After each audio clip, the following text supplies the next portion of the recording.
Negro sobre blanco, la piel del cielo. Cuarto premio de novela Alfaguara.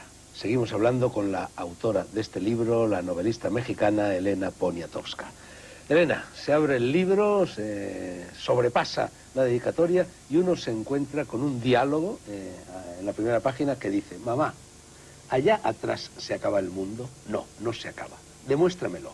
Te voy a llevar más lejos de lo que se ve a simple vista. Lorenzo, el protagonista, está mirando el horizonte enrojecido al atardecer mientras escucha a su madre Florencia. Se acaba el mundo en el horizonte, se acaba el mundo en el cielo, se acaba el mundo detrás del cielo. Bueno, este es un niño que tiene una gran curiosidad por saber qué hay más allá, e incluso cuando su madre lo lleva, porque el niño es tan impetuoso y tan fuerte, entonces le enseña que detrás de ese horizonte hay otro horizonte y otro horizonte, y que se levanta y se acuesta el cielo en otras partes de la tierra, y así el niño tiene su primera idea de lo que es el mundo. Ese es el impulso de la literatura, ese es el impulso de Cervantes, ese es el impulso de Don Quijote, averiguar lo que está detrás de las cosas. ¿Es ese también tu impulso? Bueno, yo creo que es el impulso de mi protagonista, sí, de Lorenzo de Tena, que quiere saber el porqué de las cosas, ¿no? Bueno, ya hemos dicho antes que en cierto modo Lorenzo de Tena se inspira en tu marido Guillermo Haro, que era astrofísico. También tienes un hijo que es físico, ¿verdad? Sí, claro. Bueno, y en algún momento has dicho que si tu marido estuviera vivo, que por desgracia no lo está, y leyera esta novela, se le pondrían los pelos de punta. ¿Por qué? Porque no es su vida, porque no responde a su vida, porque lo único que hay de su vida allí es el ser astrofísico y los científicos de la época, los mismos científicos de ese periodo de México en los 50, en los 60, pero no es su vida. Entonces él diría, pero ¿por qué me cuelgan todos esos milagritos? Elena, en el libro hay mucha información científica. El lector se sorprende. ¿Esa información la has buscado para escribir el libro o te había entrado por ósmosis a través del contacto con tu marido, con tu hijo, No, etcétera? él nunca me enseñó absolutamente nada de ciencia. Además, yo me quedaba en México con mis 3 hijos y él iba a trabajar a Tonantzintla, al Observatorio Nacional de Tonantzintla.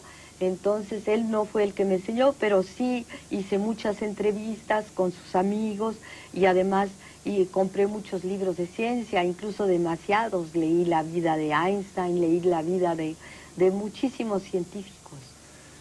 En el libro es muy curioso, porque en el libro hay por una parte una tentativa de explicar el universo por parte de Lorenzo de Tena, desde los observatorios de Tacubaya y de Tonantzintla, Sí. Y por otra parte hay una tentativa que es ya más tuya que de él, aunque a través de él, de explicar la historia de México y la historia de la sociedad mexicana durante los últimos 70 años. Y de ahí esta especie de correspondencia entre el macrocosmos y el microcosmos, ¿no? Sí, yo creo que sí. Finalmente siempre a los científicos se les dice que olvidan la tierra, que olvidan las cosas de la tierra, que de hecho allí hay una anécdota de que nunca sabe, dice, ¿venía yo por la derecha o venía yo por la izquierda? Cuando le dicen, sí, venía usted por la derecha, entonces dice, bueno, entonces ya comí, ¿no? Porque los científicos suelen estar fuera de la realidad, pero allí hay una preocupación real de los científicos por mejorar su país, por educar a la gente, por crear escuelas, por hacer que los jóvenes lleguen a la educación media y superior, por enviar a muchos estudiantes a Estados Unidos justamente a hacer su doctorado. Tú pareces tener una gran fe, o una gran esperanza al menos, en la ciencia, en la ilustración científica. Incluso has llegado a decir en una entrevista que leí ayer para preparar esta, que los científicos pertenecen a un mundo perfecto en el que no caben los defectos. ¿Tú crees que de verdad es así? No, no creo. Yo creo que los científicos pertenecen a un mundo en que todo es progresivo. Lo que deja uno sin hacer lo hace el que sigue, ¿no? Es como una cadena ininterrumpida, y entre los científicos hay bastante modestia y humildad, porque lo que no encuentra uno, quizá lo encuentre el otro en los próximos 10 o 20 años. Pero también hay muchas cuchilladas, mucha pugna, ¿no? Y bueno, eso también está presente hasta cierto punto en las páginas del libro. Pero yo creo que los científicos tienen menos complejo de vedette ¿no?, que lo tienen que los escritores. Los escritores sí tienen más posibilidad de acuchillarse, de odiarse, de tirarse los unos a los otros, de querer ocupar el trono. Y entre los científicos cada quien está en su investigación, y aunque sí hay muchas ganas de triunfar, ¿no?, sí las hay, ¿no? Hay también egos muy grandes. De todos modos, la ciencia es una pasión tal que quizá cubre todo lo que no sucede con la literatura. Otro dualismo del libro es el que se produce, y es un dualismo muy mexicano, entre el campo y la ciudad. El libro arranca del campo, de un campo clásico, rural, caciquil, con los problemas del campo, pero al mismo tiempo paradisíaco. Y de ahí, pues poco a poco, va llegando al mundo urbano. Y las cosas empiezan a ir peor, claro, cuando se llega al mundo urbano, ¿no? Claro, claro.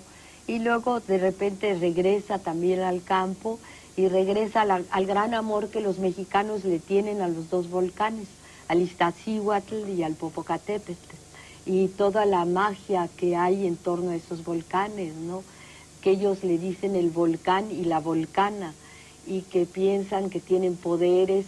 También al Popocatépetl lo llaman Don Goyo, y le levantan altares, le ponen flores, imágenes, porque piensan con toda razón que tienen unos poderes y que son los dioses verdaderos.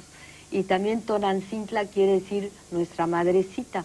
Tonantzin es la madrecita, y es otra vez la Virgen Católica encima de una Virgen precortesiana, antes de la conquista. La novela, además de muy mexicana, podría ser también muy española. Elena, te lo digo, por ejemplo, porque en ella hay algo que en España siempre se ha sentido con especial acucia, que es el dolor producido por el éxodo de cerebros, que se van a trabajar al extranjero, sobre todo de cerebros científicos, ¿no? Sí, sí, y tengo entendido que, por ejemplo, en Texas está un gran científico que es Juan Oró, que es un gran biólogo, creo que es catalán, y hay muchos científicos españoles fuera. Y eso también pasa en México, se os van se al van, extranjero. sobre todo los jóvenes, porque los jóvenes van a hacer su doctorado, vienen a veces a Inglaterra, van a Francia, y pocos quieren regresar. ¿Por qué? Porque se encuentran con grandes laboratorios, con instrumentos, con una falta de burocracia. En México, para pedir una caja de clavos tienes que hacer un oficio como con 35 copias, entonces acabas yendo tú a la ferretería a comprarlos, y todo es muy difícil. Pero sin embargo hay muchos mexicanos que regresan y que trabajan por la ciencia en su país. Es el caso de mi hijo Emanuel Aro Poniatowski, que él se quedó en México y que está en un departamento de física trabajando en México, haciendo experimentos con rayos láser en México. Y es también otro muchacho muy valioso, Manuel Fernández, también está trabajando. Hay otros, sí hay centros de ciencia en México, y hay un gran astrofísico que es Manuel Peinberg, ¿no? Pero sí se necesita... Pero Lorenzo en la novela encarna también, no sé, esta ambigüedad, este dolor del éxodo, y él mismo tiene el corazón dividido. Por una parte se va a Estados Unidos, se va a Harvard, por otra parte vuelve, y de vez en cuando se vuelve a escapar, huye.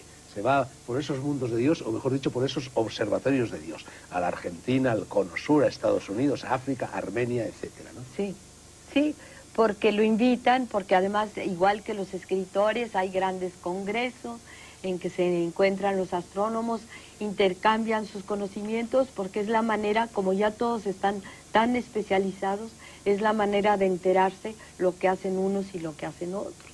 Y por eso hay congresos, también los hay de literatura y también los hay de todos los temas ahora, ¿no? En toda tu obra, y también en esta, hay lo que quizá cabría llamar dolor de México, parafraseando aquel dolor de España, aquel me duele España de Unamuno.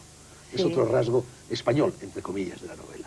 Sí, hay dolor de México porque uno quisiera que no hubiera hambre, que todas las gentes cuando uno se duerme en la noche, que todos hubieran comido lo mismo que uno, que todos tuvieran las mismas posibilidades que uno, y no sucede, ¿no? En México hay abismos entre una clase social y otra, y hay gente de veras muy amolada frente a gente, unos cuantos ricos que poseen casi todo el país. Lorenzo es enormemente crítico hacia todo lo mexicano. y señala como lacras cruciales de lo mexicano la retórica, la demagogia, la falta de reciedumbre, el hambre, que tú acabas de mencionar, y la falta de educación. Bueno, eso, quitándolo del hambre, también podría trasladarse a España, ¿no? No Por lo menos sé. también los españoles sentimos, no sé, esas carencias. Sí, pero yo he caminado por aquí en las calles y he caminado en Barcelona y veo a toda la gente muy bien vestida, con unos trajes sastres muy bien cortados, unas mujeres que se ven muy contentas, muy lozanas, muy bellas. Sí, pero luego hablas con ellos o con ellas y lo critican todo, exactamente igual que vosotros o que tú y que Lorenzo. Sí, pero en la en novela. México, si tú caminas en la calle, escasamente ves a alguien bien vestido o alguien que se ve un poco próspero, eso no existe. La gente que está bien vestida está totalmente separada de las masas en un automóvil, a veces blindado. Hay cantidad de automóviles blindados en México, en un automóvil y completamente separado. Si tú tomas el metro en México, la población en el metro es de jóvenes, de muchachos, de estudiantes, les dicen chavos banda, muchachos con los pelos rojos, amarillos, verdes, pero no hay, nunca ves una señora de traje sastre como la ves aquí o en Barcelona, nunca. Tu novela habla de y se duele por un México, México de los años 30, de los años 40, de los años 50, un México que, y un México también de ahora, pero que a lo mejor ya no existe ese México, o sí existe, no están cambiando las cosas. Yo estuve en la Feria de Guadalajara allá por el mes de noviembre y la verdad, llevaba varios años sin ir a México y noté un México diferente. Sí, pero estuviste en la feria, entre los libros, entre tus amigos. Bueno, también salía por las calles, Elena. Sí, pero Guadalajara es una ciudad muy próspera, es una ciudad muy luminosa, además en esos meses, el mes de noviembre, cuando la feria del libro, yo creo que tu perímetro no era ir a los arrabales ni nada, no sé, mientras que aquí, no sé, supongo que sí hay barrios de mucha pobreza, porque los debe haber, los hay en París, los hay en Italia, bueno, los hay en Roma, en todas partes, pero en México es notorio, apenas llegas, la cantidad de niños que hay en la calle, la cantidad de pordioseros, la cantidad de tragafuegos, muchachos que están tragando fuego, de saltimbanquis, el número es enorme y eso aquí no sucede. Yo no he visto aquí un solo niño pidiendo limosna entre los automóviles, no lo he visto. La visión de México que transmite el protagonista es muy pesimista, pero no solo muy pesimista en lo relativo al México oficial, al México popular, revolucionario, no, al México, mejor dicho, no popular, no revolucionario, sino que también es pesimista en lo relativo a ese México popular, a ese México revolucionario, a ese México izquierdista por el cual transita Lorenzo, ¿no? Sí, se queda muy decepcionado.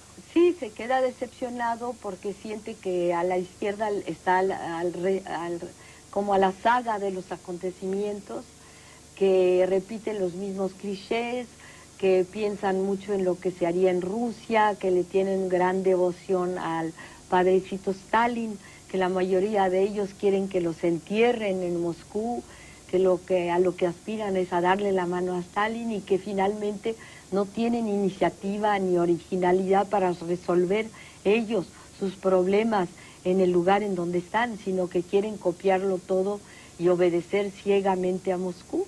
Por eso de ahí su decepción, y creo que es una decepción muy lógica, porque así fueron los primeros años del Partido Comunista en México. Fueron héroes, pero sin embargo no tenían grandes ideas para sacar al Partido Comunista adelante, ¿no? Tú estuviste, no sé si hace un año o 2 o 3, en Chiapas. Sí. Te invitó el subcomandante Marcos. En 1994. Uf, hace muchísimo más entonces. Sí, 7 años. La primera ¿Qué vez. viste allí? Pues vi cosas que a mí me conmovieron mucho, que me lastimaron también mucho.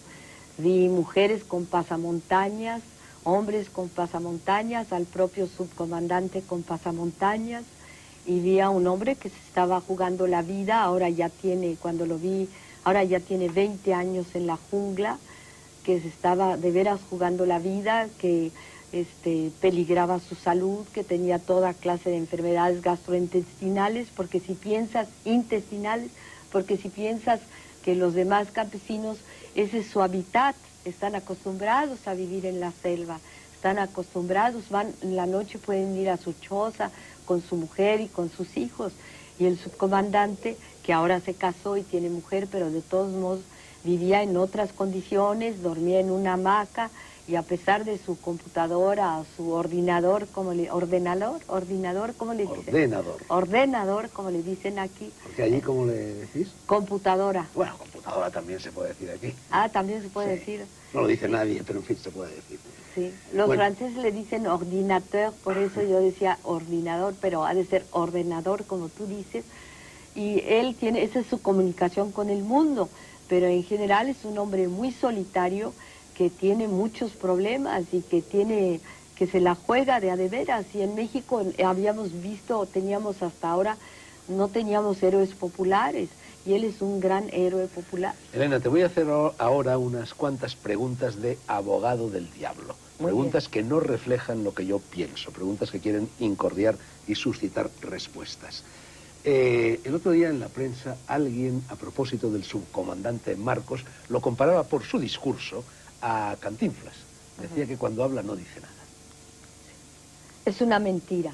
Él utiliza el lenguaje de los indígenas, utiliza el lenguaje de la selva, habla de un escarabajo que es durito, habla del viejo Antonio, dice la sabiduría popular, la de la tierra. No creo que sea un Cantinflas, yo creo que pocas veces se ha oído en México un discurso tan bello como de qué nos van a perdonar, de armarnos, de trabajar bien, de prepararnos bien y de no usar arcos y flechas, de no morir de todas las enfermedades curables de las que mueren en general nuestros hijos.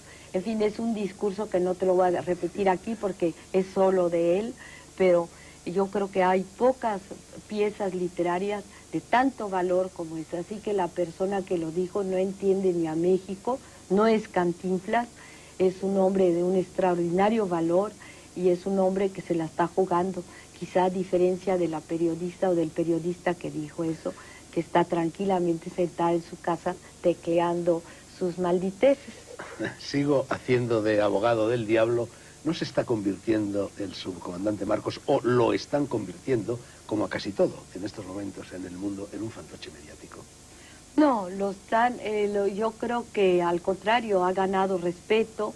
Él mismo estaba muy aterrado de las pasiones que él suscitaba en su marcha al Distrito Federal, porque las multitudes venían hacia él, lo querían tocar. Una niña decía, ay, dile al presidente, aquí viene el presidente de México. Lo confundían con el presidente, le pedían cosas que obviamente él no va a poder darlas, pero yo creo que él es un hombre que está totalmente entregado a una causa, y creo además que es un personaje histórico. Yo creo que incluso el Che Guevara palidece al lado de Marcos.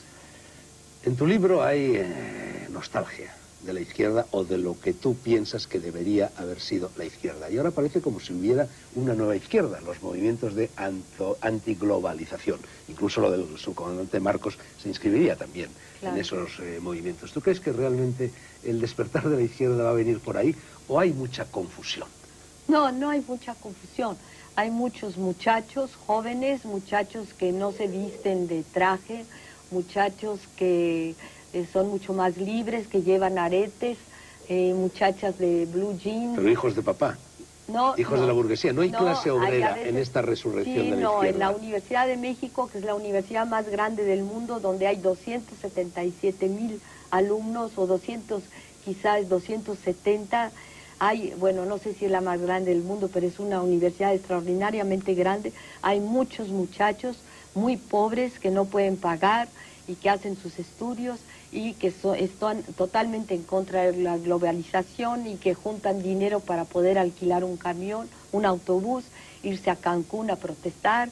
Son golpeados, son encarcelados y se les rompen a veces las costillas, y que, bueno, hay otros más inteligentes en contra de ellos, más inteligentes en el sentido de que, por ejemplo, se vistieron para que la policía no lo reconociera, de pantaloncito, de shortcito blanco, de Benetton, de camiseta Benetton, y pudieron entrar frente a todos los banqueros, y se pusieron así en hilera frente a ellos y les enseñaron las nalgas. Todos esos muchachos eran de escuelas, si quieres, de mayores recursos, pero lo que se les ocurrió no fue transformarse en víctimas, sino burlarse de todo.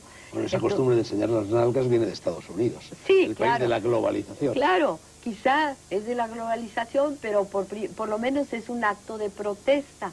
Quizá pueden hacer otra cosa, no sé, enseñar quizá otra cosa, voltearse. Elena, dicen que estos muchachos son los nuevos reaccionarios, de la misma manera que los obreros del siglo pasado pues destruían en Inglaterra, por ejemplo, los telares, porque los telares destruían puestos de trabajo.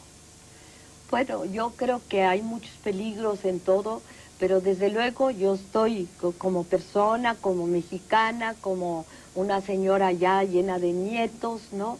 Mayor que tú, desde luego. Por poco. Por poco, pero mayor que tú. Yo estoy totalmente a favor del zapatismo, de los zapatistas, y a favor de los muchachos que protestan contra la globalización. Estos muchachos ya no se autotitulan marxistas, o comunistas, o socialistas, se autotitulan anarquistas. Y ahí hay una confusión, porque el anarquismo siempre había defendido la no intromisión del sector público en el sector privado. Y en cambio, lo que estos muchachos defienden es que el sector público intervenga en el sector privado pues para conducir la sociedad, ¿no? Sí, pero el sector privado, si quieres, o ¿cómo se llama?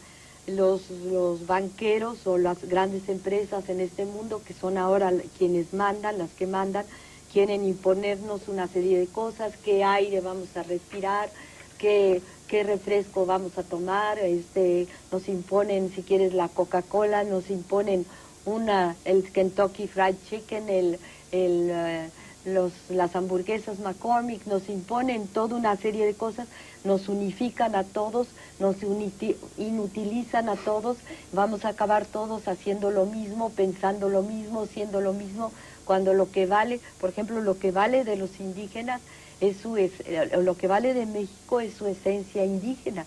Yo creo que los 10 millones de indígenas son muy importantes para México porque nos hacen distintos, diferentes, y creo que eso no se puede perder, y por eso yo creo que la globalización en muchos aspectos es nefasta.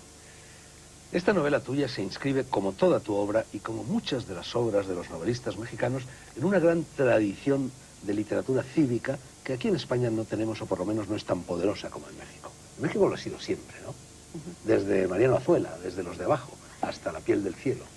Sí, yo creo que también pasando por Martín Luis Guzmán, con La sombra del caudillo, ¿no?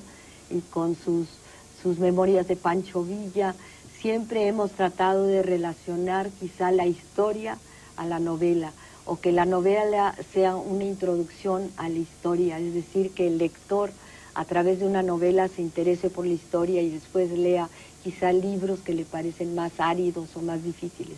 Creo que tienes toda la razón y que es un comentario muy justo de que sí estamos siempre tratando los mexicanos de documentar a nuestro país. Bueno, tú fuiste una de las que empezaste con todo esto en La noche de Tlatelolco, ¿no? Sí. Uno de tus libros más conocidos, ¿no? Donde denunciabas, en fin, lo que pasó entonces. No nos queda mucho tiempo. Elena, tú has dicho que la literatura es una gran mentira, pero bien contada. Y al mismo tiempo, y me ha llamado la atención, te presentaste al premio Alfaguara con el seudónimo de Dumbo. Yo no sé si lo uno tiene que ver con lo otro. Dumbo también es una bonita mentira bien contada, ¿no? Sí, bueno, yo escogí Dumbo porque me reté a mí misma. Dije, bueno, a estas alturas voy a ver si puedo entregar una novela y a ver qué pasa. Pero sé que son muy respetuosos en Alfaguara, nunca dicen los nombres, y ahora lo he comprobado porque he preguntado quiénes más concursaron y nunca lo he sabido, nunca me lo han querido decir. Nunca dicen los nombres de la gente que participa, la protegen muchísimo. Entonces pensé, bueno, con Dumbo yo me protejo un poco a mí misma y al mismo tiempo es un acto de humildad, porque finalmente Dumbo es un elefantito que vuela, ¿no? Y sabemos todos que los elefantes no vuelan.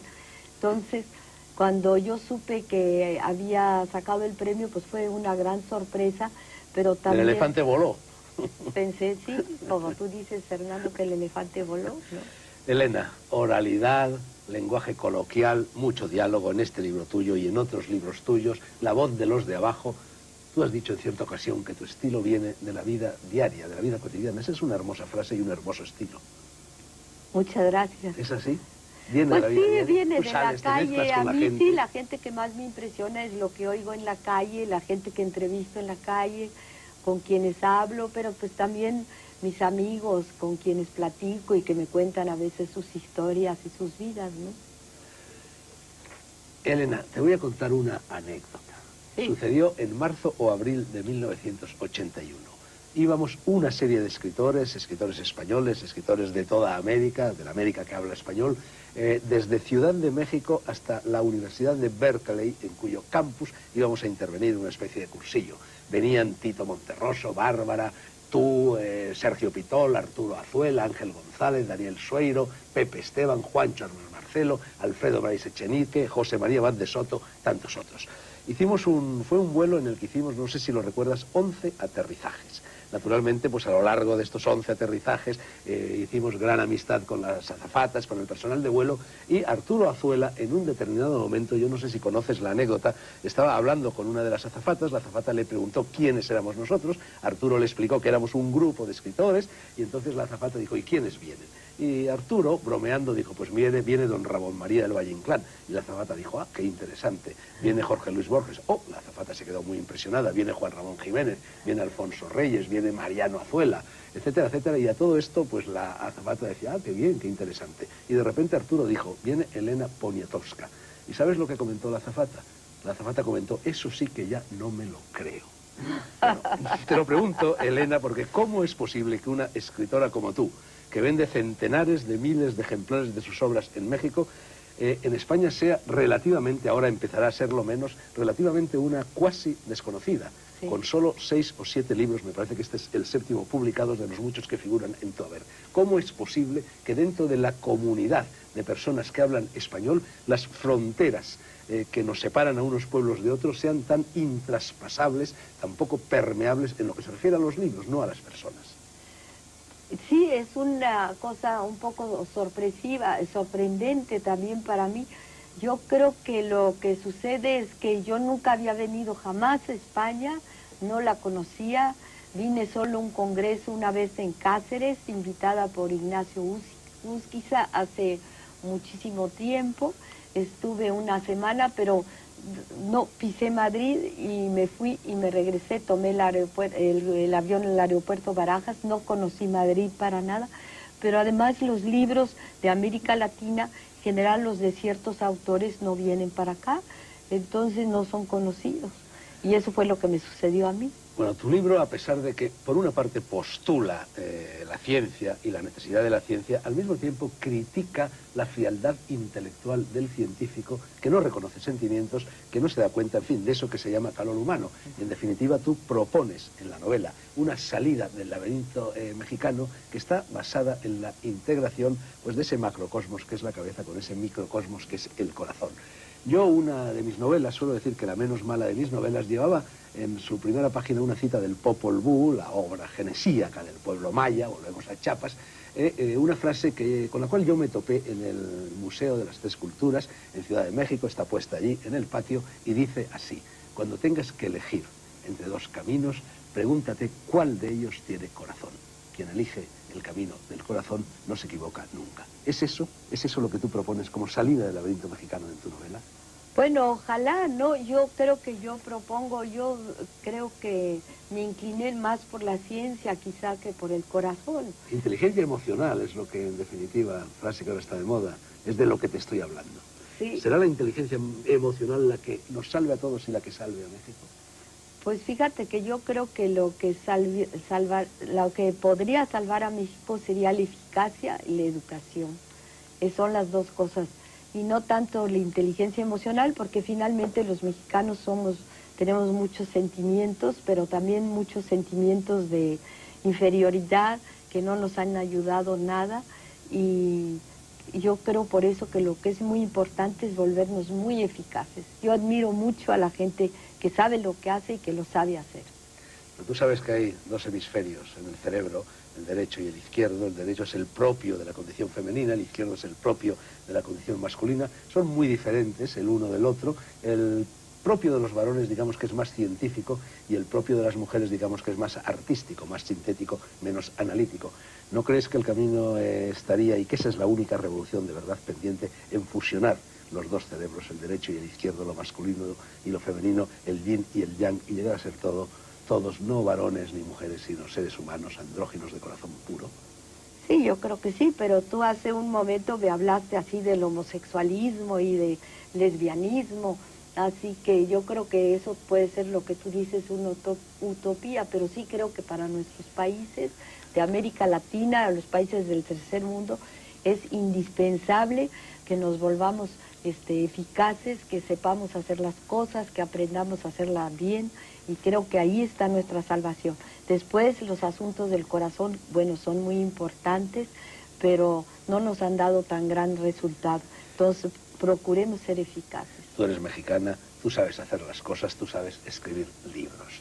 No hay tiempo para más, confiemos, Elena, en que a partir de ahora, y gracias en parte al empujón de este cuarto premio de novela Alfaguara, tu ilustre, muy ilustre nombre Poniatowska, todos tus libros, y especialmente este, La piel del cielo, porque es el último, sean tan conocidos no solo en México, sino en todo el mundo de habla hispana, como en gracia a su contenido, a su interés, a su calidad merecen. Gracias, Elena, que el trajín de la promoción en toda América y en España de La piel del cielo no te resulte excesivamente fatigoso. Gracias también al Hotel Wellington de Madrid, en el que en estos momentos nos encontramos, y gracias a todos ustedes, españoles, mexicanos, iberoamericanos, y a cuantos espectadores de otras nacionalidades nos estén viendo. Dentro de 7 días, aquí, a la misma hora, negro sobre blanco, volverá a ser, seguirá siendo, Viaje al Parnaso, refugio de la literatura y puerto de arribada de escritores. Pásenlo bien, es en España primavera. Buenas noches. Es el ser astrofísico y los científicos de la época, los mismos científicos de ese periodo de México en los 50, en los 60, pero no es su vida. Entonces él diría, pero ¿por qué me cuelgan todos esos milagritos? Elena, en el libro hay mucha información científica.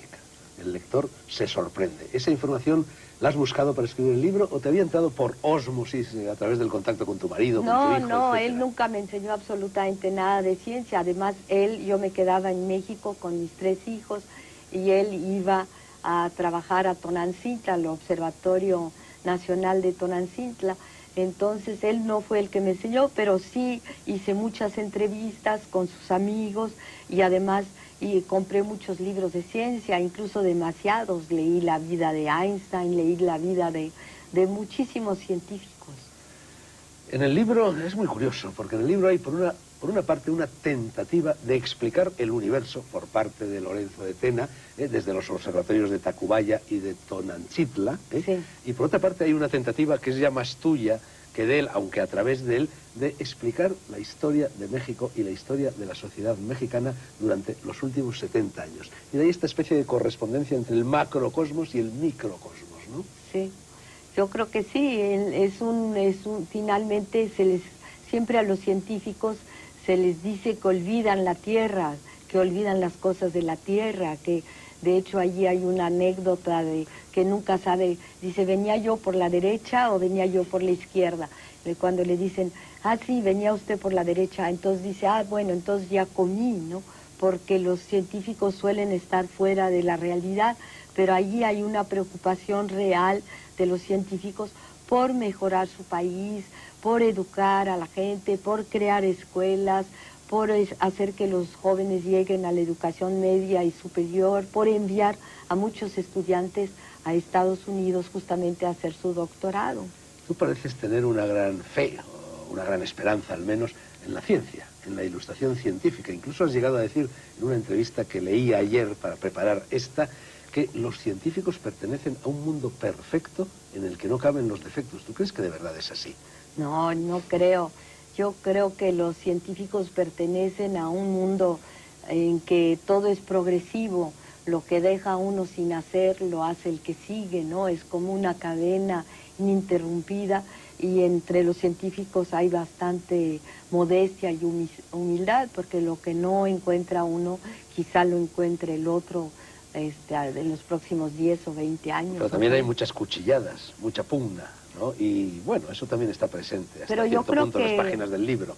Pero yo creo que los científicos lo que hacen unos y lo que hacen otros.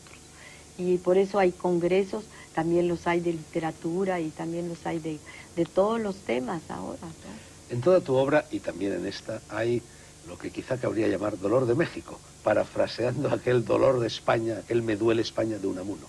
Es otro rasgo español, entre comillas, de la novela.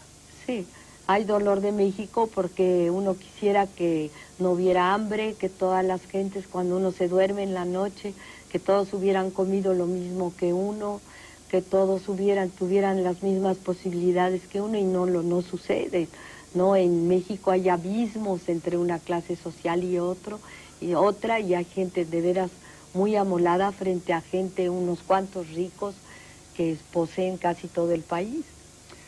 Lorenzo es enormemente crítico hacia todo lo mexicano y señala como lacras cruciales de lo mexicano la retórica, la demagogia, la falta de reciedumbre, el hambre, que tú acabas de mencionar, y la falta de educación. Bueno, eso, quitándolo del hambre, también podría trasladarse a España, ¿no? No Por sé. lo menos también los españoles sentimos, no sé, esas carencias. Sí, pero yo he caminado por aquí en las calles y he caminado en Barcelona y veo a toda la gente muy bien vestida, con unos trajes sastres muy bien cortados, unas mujeres que se ven muy contentas, muy lozanas, muy bellas. Sí, pero luego hablas con ellos o con ellas y lo critican todo, exactamente igual que vosotros o que tú y que Lorenzo. Sí, pero en México, si tú caminas en la calle, escasamente ves a alguien bien vestido o alguien que se ve un poco próspero. Eso no existe. La gente que está bien vestida está totalmente separada de las masas en un automóvil, a veces blindado. Hay cantidad de automóviles blindados en México, en un automóvil, y completamente separado. Si tú tomas el metro en México, la población en el metro es de jóvenes, de muchachos, de estudiantes, les dicen chavos banda, muchachos con los pelos rojos, amarillos, verdes, pero nunca ves una señora de traje sastre como la ves aquí o en Barcelona, nunca. Tu novela habla de y se duele por un México de los años 30, de los años 40, de los años 50, un México y un México también de ahora, pero que a lo mejor ya no existe ese México, o sí existe, no están cambiando las cosas. Yo estuve en la Feria de Guadalajara allá por el mes de noviembre y la verdad, llevaba varios años sin ir a México y noté un México diferente. Sí, pero estuviste en la feria, entre los libros, entre tus amigos. Bueno, también salía por las calles, Elena. Sí, pero Guadalajara es una ciudad muy próspera, es una ciudad muy luminosa. Además, en esos meses, el mes de noviembre, cuando la feria del libro, yo creo que tu perímetro no era ir a los arrabales ni nada, no sé. Mientras que aquí... Cuarto premio de novela Alfaguara. Seguimos hablando con la autora de este libro, la novelista mexicana Elena Poniatowska. Elena, se abre el libro, se sobrepasa la dedicatoria y uno se encuentra con un diálogo en la primera página que dice: mamá, ¿allá atrás se acaba el mundo? No, no se acaba. Demuéstramelo. Te voy a llevar más lejos de lo que se ve a simple vista. Lorenzo, el protagonista, está mirando el horizonte enrojecido al atardecer mientras escucha a su madre Florencia. Se acaba el mundo en el horizonte, se acaba el mundo en el cielo, se acaba el mundo detrás del cielo. Bueno, este es un niño que tiene una gran curiosidad por saber qué hay más allá, e incluso cuando su madre lo lleva, porque el niño es tan impetuoso y tan fuerte, entonces le enseña que detrás de ese horizonte hay otro horizonte y otro horizonte, y que se levanta y se acuesta el cielo en otras partes de la tierra, y así el niño tiene su primera idea de lo que es el mundo. Ese es el impulso de la literatura, ese es el impulso de Cervantes, ese es el impulso de Don Quijote, averiguar lo que está detrás de las cosas. ¿Es ese también tu impulso? Bueno, yo creo que es un impulso de mi protagonista, sí, de Lorenzo de Tena, que quiere saber el porqué de las cosas, ¿no? Bueno, ya hemos dicho antes que en cierto modo Lorenzo de Tena se inspira en tu marido Guillermo Haro, que era astrofísico. También tienes un hijo que es físico, ¿verdad? Sí, claro. Bueno, y en algún momento has dicho que si tu marido estuviera vivo, que por desgracia no lo está, y leyera esta novela, se le pondrían los pelos de punta. ¿Por qué? Porque no es su vida, porque no responde a su vida, porque lo único que hay de su vida allí es el ser astrofísico y los científicos de la época, los mismos científicos de ese periodo de México en los 50, en los 60, pero no es su vida. Entonces él diría, pero ¿por qué me cuelgan todos esos milagritos? Elena, en el libro hay mucha información científica.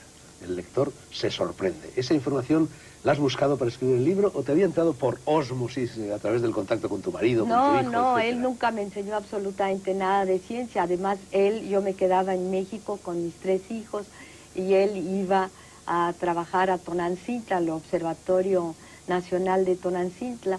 Entonces, él no fue el que me enseñó, pero sí hice muchas entrevistas con sus amigos y además compré muchos libros de ciencia, incluso demasiados. Leí la vida de Einstein, leí la vida de muchísimos científicos.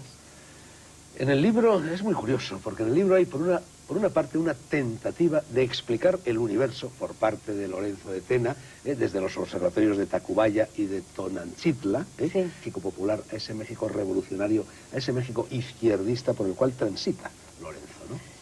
Sí, Se queda muy decepcionado.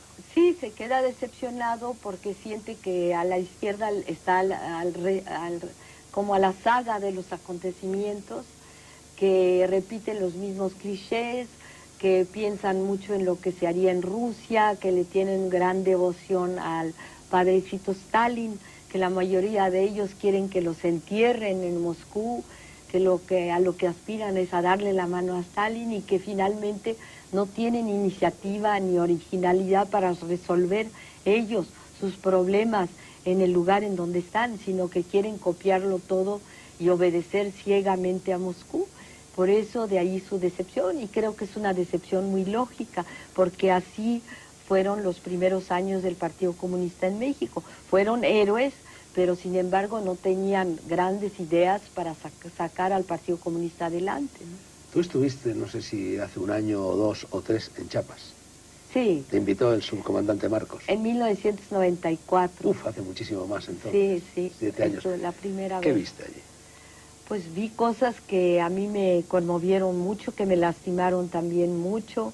Vi mujeres con pasamontañas, hombres con pasamontañas, al propio subcomandante con pasamontañas, y vi a un hombre que se estaba jugando la vida. Ahora ya tiene, cuando lo vi, ahora ya tiene 20 años en la jungla, que se estaba de veras jugando la vida, que peligraba su salud, que tenía toda clase de enfermedades gastrointestinales, porque si piensas intestinales, porque si piensas que los demás campesinos, ese es su hábitat, están acostumbrados a vivir en la selva, están acostumbrados, van en la noche, pueden ir a su choza con su mujer y con sus hijos, y el subcomandante, que ahora se casó y tiene mujer, pero de todos modos vivía en otras condiciones, dormía en una hamaca, y a pesar de su computadora, su ordenador, ¿cómo le dicen? Ordenador, como le dicen aquí. Porque allí, ¿cómo le decís? Computadora. Bueno, computadora también se puede decir aquí. Ah, también se puede Sí. decir. No lo dice nadie, pero en fin, se puede decir. Sí, los Bueno. franceses le dicen ordinateur, por eso yo decía ordinador, pero ha de ser ordenador, como tú dices. Y él tiene, esa es su comunicación con el mundo, pero en general es un hombre muy solitario, que tiene muchos problemas y que se la juega de a de veras. Y en México habíamos visto, teníamos hasta ahora, no teníamos héroes populares, y él es un gran héroe popular. Elena, te voy a hacer ahora unas cuantas preguntas de abogado del diablo. Muy Preguntas que no reflejan lo que yo pienso, preguntas que quieren incordiar y suscitar respuestas. Es un acto de humildad, porque finalmente Dumbo es un elefantito que vuela, ¿no? Y sabemos todos que los elefantes no vuelan.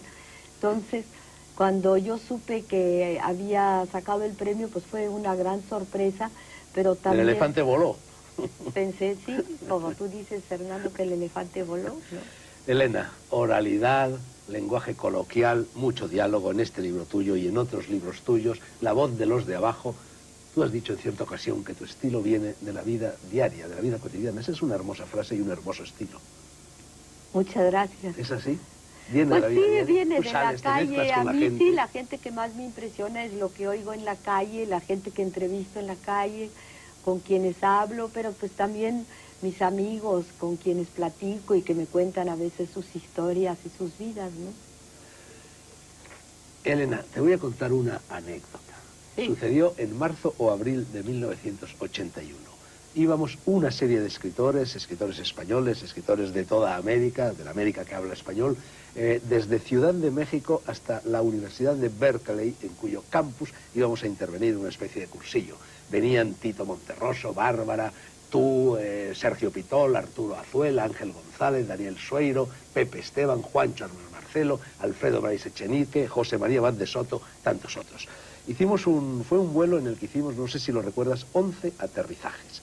Naturalmente, pues a lo largo de estos 11 aterrizajes hicimos gran amistad con las azafatas, con el personal de vuelo, y Arturo Azuela, en un determinado momento, yo no sé si conoces la anécdota, estaba hablando con una de las azafatas, la azafata le preguntó quiénes éramos nosotros, Arturo le explicó que éramos un grupo de escritores, y entonces la azafata dijo, ¿y quiénes vienen? Y Arturo, bromeando, dijo, pues viene don Ramón María del Valle Inclán. Y la azafata dijo, ah, qué interesante. Viene Jorge Luis Borges. Oh, la azafata se quedó muy impresionada. Viene Juan Ramón Jiménez, viene Alfonso Reyes, viene Mariano Azuela, etcétera, etcétera. Y a todo esto, pues la azafata decía, ah, qué bien, qué interesante. Y de repente Arturo dijo, viene Elena Poniatowska.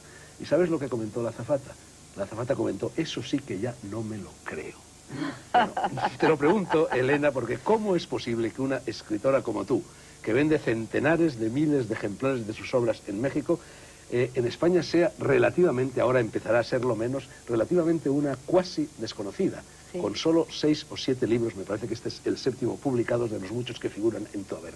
¿Cómo es posible que dentro de la comunidad de personas que hablan español, las fronteras que nos separan a unos pueblos de otros sean tan intraspasables, tan poco permeables en lo que se refiere a los libros, no a las personas? Sí, es una cosa un poco sorpresiva, sorprendente también para mí. Yo creo que lo que sucede es que yo nunca había venido jamás a España, no la conocía, está en un departamento de física trabajando en México, haciendo experimentos con rayos láser en México.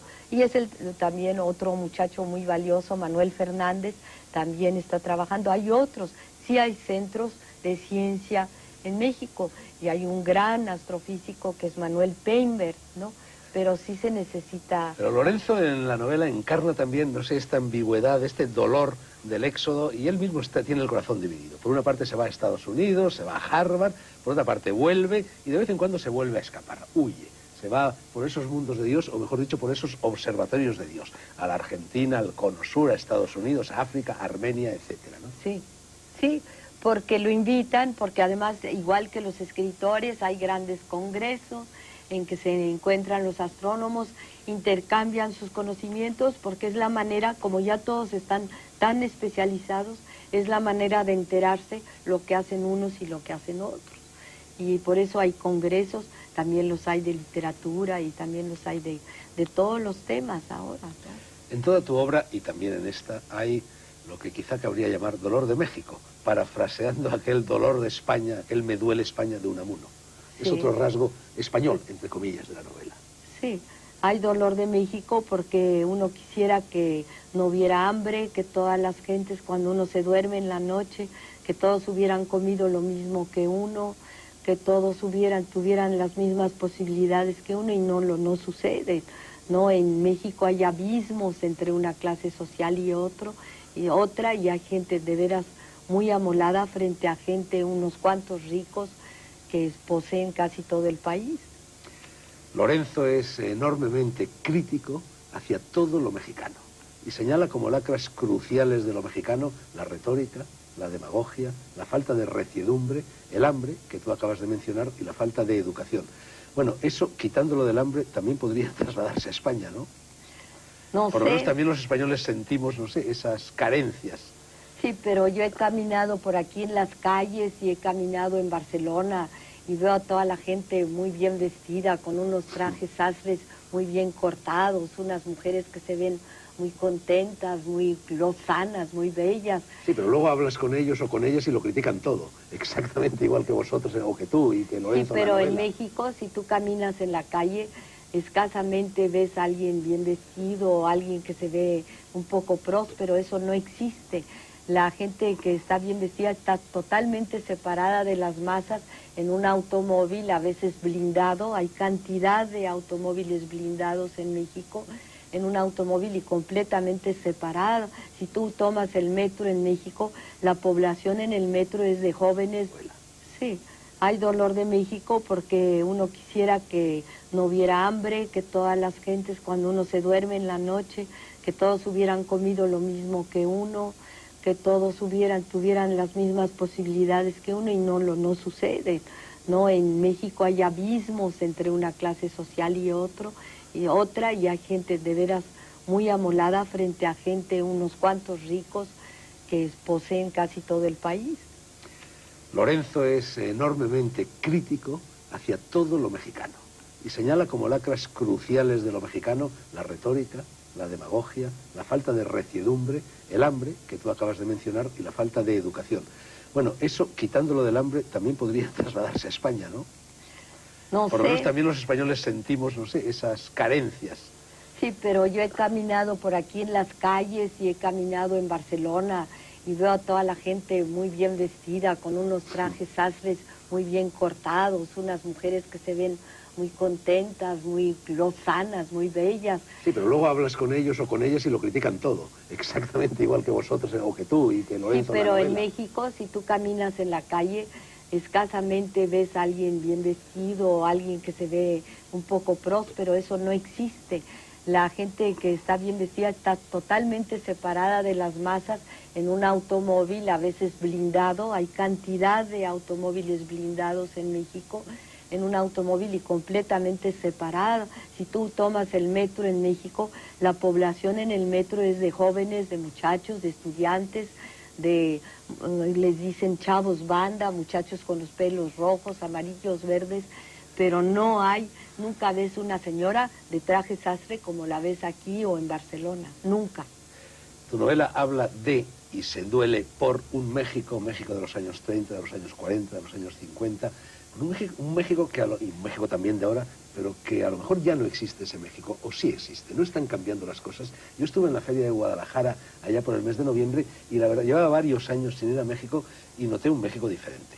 Sí, pero estuviste en la feria, entre los libros, entre tus amigos. Bueno, también salía por las calles, Elena. Sí, pero Guadalajara es una ciudad muy próspera, es una ciudad muy luminosa. Además, en esos meses, el mes de noviembre, cuando la feria del libro, yo creo que tu perímetro no era ir a los arrabales ni nada, no sé. Mientras que aquí, no sé, supongo que sí hay barrios de mucha pobreza, porque los debe haber, los hay en París, los hay en Italia, bueno, los hay en Roma, en todas partes. Pero en México es notorio, apenas llegas, la cantidad de niños que hay en la calle, la cantidad de pordioseros, la cantidad de tragafuegos, muchachos que están tragando